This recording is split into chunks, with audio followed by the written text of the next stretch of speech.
Good evening, I'm Joe Ginger. Welcome to the Salute to the Fulton County Farms, held at the Historical Depot in Canton, Illinois.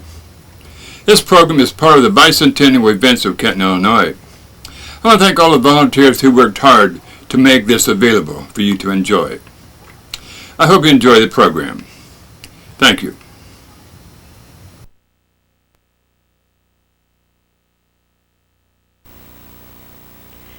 Hello, my name is Janice Dare Brewster. I am a volunteer at the Canton Area Heritage Center Museum. When I started volunteering there about 2.5 years ago, I noticed that there were displays about International Harvester, P&O plows, strip mining, the dairies, and the cigar making, and other productive things in history, but there was nothing on farming. And I said, I don't see the agriculture. Well, at that point, there really wasn't anything in the museum that depicted agriculture, which was the first business in 1825 and still continues today. You'll see the signs that indicate years of continually family-owned farms. The green one is a 100-year or centennial farm sign that indicates there's been no break in family ownership for 100 years. The gold sign indicates 150 years, which is what we are honoring in our display today, is 150 years of continual family farm ownership as designated by the state of Illinois. The red sign is a bicentennial sign, which a farm can earn after it's been in the family for 200 years. Fulton County currently does not have a bicentennial farm, but a couple of them in our display that you'll see today are about 5 years from that status. We are honoring 9 sesquicentennial farms. There actually were 18, but some of the 18 had been sold and other families chose not to participate. But we're going to start here with the Randolph family farm, which started in 1830. The Randolphs came to Fulton County from Pennsylvania. As you can see, they were very good at record keeping and kept photographs and log books and many, many family pictures. The 3 current farmers for the Randolph farm is Phil, his son Rye, and his son Grayson. They represent 7 generations in the Randolph family.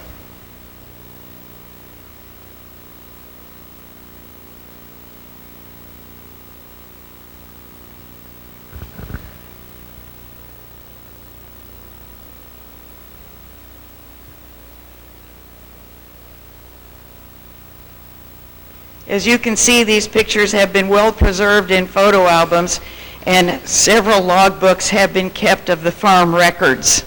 There are also some P&O tools in this display.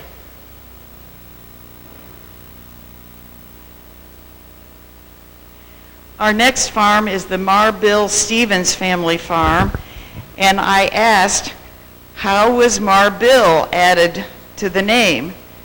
The 2 children are Marcia and William, or Bill, and when it was passed to these 2 children, they combined the beginnings of their first names, which was Marbill, but it's been the Stevens family farm for many, many years, as you can see. They came from Kentucky in 1832 and settled here in Fulton County. They raised cattle, and the silver bowl at the end of the table there represents a Grand Champion shorthorn. You'll also see a wooden potato masher, which is unlike anything that we use today to mash potatoes. And once again, we have family pictures. There is an aerial shot of the farm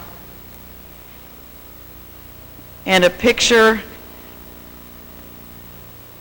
of the polled shorthorn champion.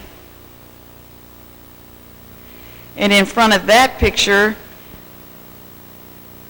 you see an interesting looking wooden device, and everyone said, "What was this used for?"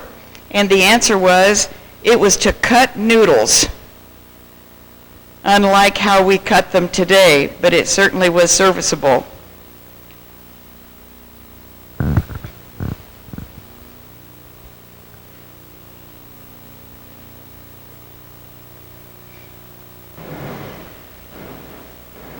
Our next farm is the Williams family farm in Smithfield, Illinois.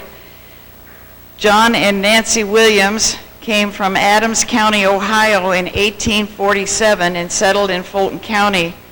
As you can see here, they have taken many, many pictures over the years and did bring in several of their memorabilia.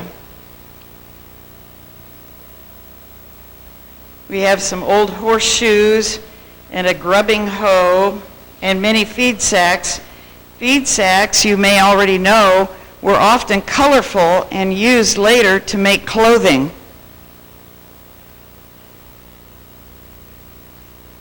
In the front of the table here we have a one-bottom plow that was used by the family many years ago.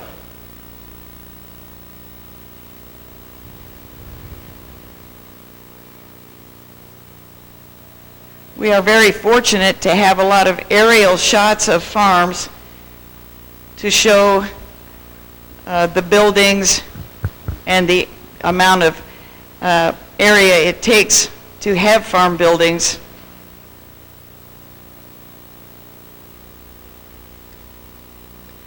This is the Chatterton family farm from Avon, Illinois. Oliver and Lucy Chatterton came to Fulton County in 1836, and once again we see many family pictures, and the Chattertons have a very large family, and many of them have been to this display already. We have a gun here that was brought in for our display that I believe was used in the Civil War, but I'm not exactly sure about that. We also have a vise on a piece of wood here that has been used by the family for a long time. This is the Roberts family farm in Bryant, Illinois. They came to Fulton County from Kentucky in 1835. Once again, family pictures and documents. We have a dinner bell here in the middle of the table, which I believe is functional. It had to be repaired at one time, but is still functional. Kevin and Nancy Roberts currently farm the farm and have 2 daughters.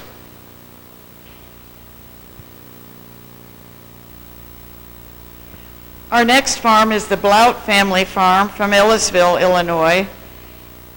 They came to Fulton County from Little Darby Creek, Ohio in 1856. They have had a lumber yard on their property and also a sugar cane press that they have used at the time of the Scenic Drive back in the 1970s. They have quite an assortment of old farm tools, including a seat from a tractor or an implement that would have been pulled by horses.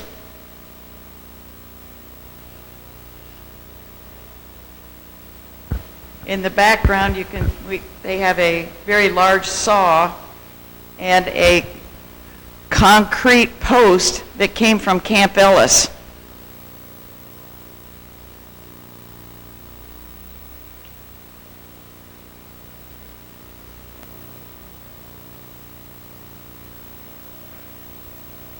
Our next farm is the Dare family farm. This is the farm that I grew up in, and they're located here in Canton, Illinois. Abraham Hershey came from Lancaster County, Pennsylvania in 1863 and settled here in Fulton County. As with many other farms, we also have aerial shots of the farm, and you can see some progress that's taken place, and even since the second picture in 2014, it has grown since then too in the last 11 years. We have been fortunate to have quite an assortment of memorabilia, and ours includes some sleigh bells, a hay hook, curry comb, cowbells, hog ringers, an oil lamp with a curling iron in the chimney, which was used to curl hair. We have a horse collar and hames, a washboard, and probably the most interesting piece at this table is the device here in front of me now. Everyone says, well, what is that?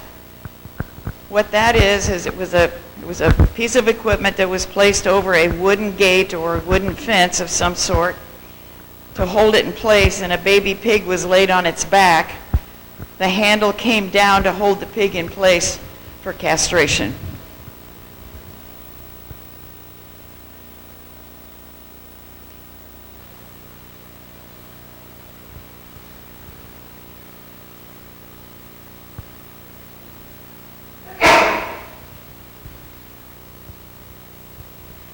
This farm is the Everly Buchan Farm in Avon, Illinois.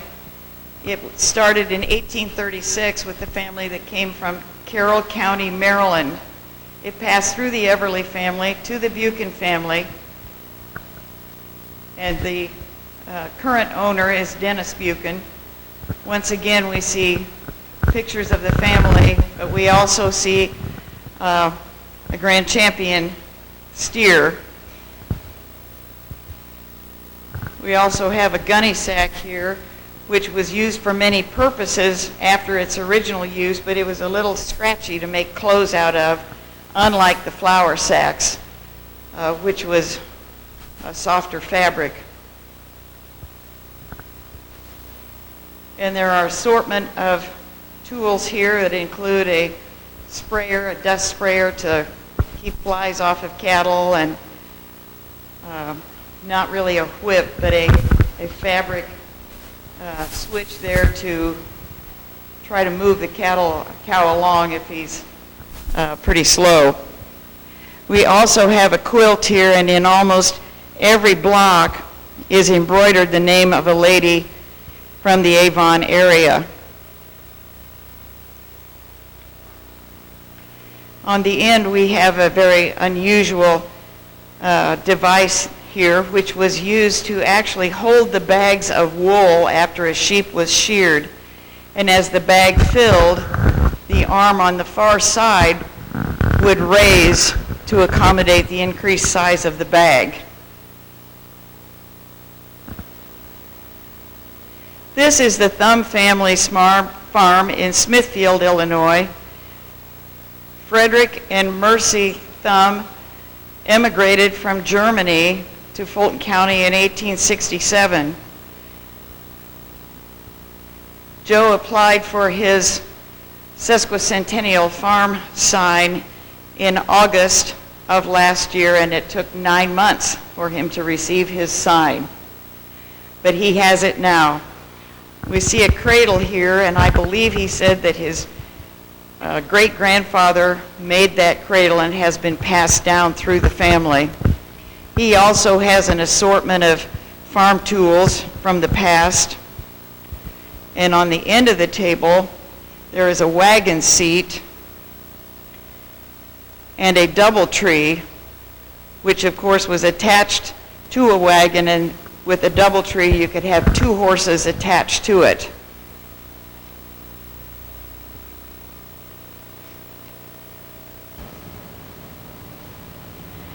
Once again, I'm Janice Dare Brewster, a volunteer at the Canton Area Heritage Center. Our farm display is part of the Bicentennial celebration, and this display started 15 months ago, so it has been a labor of love. We will be open in the evening and longer hours on the weekend through the Bicentennial. When it is completed on Sunday the 29th of June, the posters will go to their permanent home in the museum in what we're going to call the Ag Room. The items will go back to their farm owners, but we're very, very grateful to the farmers who were willing to participate in this project and are very happy to display this at the museum. Thank you very much.